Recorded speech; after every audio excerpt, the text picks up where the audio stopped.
One of the challenges with writing this book initially, when I asked for submissions, there were a number of men who would send in their story and they said something to me like, I hope that my story is good enough.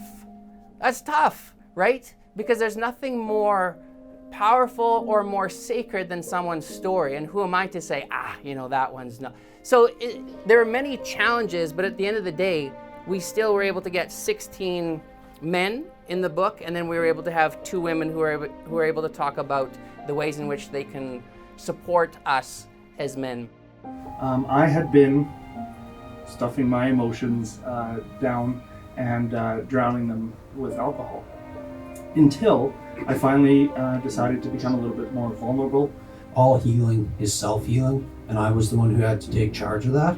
That's when I started to really heal. Thank you.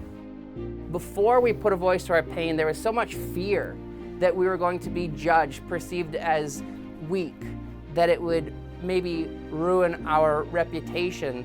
And then what was really cool is after all the interviews, it was always the same. It was this unity where everyone said, once I put a voice to my pain, I felt free. And I was not judged. In fact, it was actually the complete opposite. But what's neat is we are so done with the silence, and we recognize and understand that there's nothing manly about silence.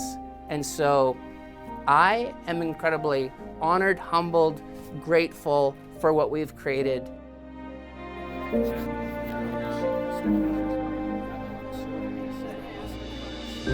Really, that's awesome. Well, thank you for telling me that. I appreciate it. It's good to see you. Yeah, you take good care. I appreciate it. Hi. Thanks for coming. Okay. Okay, thank you so much for coming. Please. Thank you. Drive safe.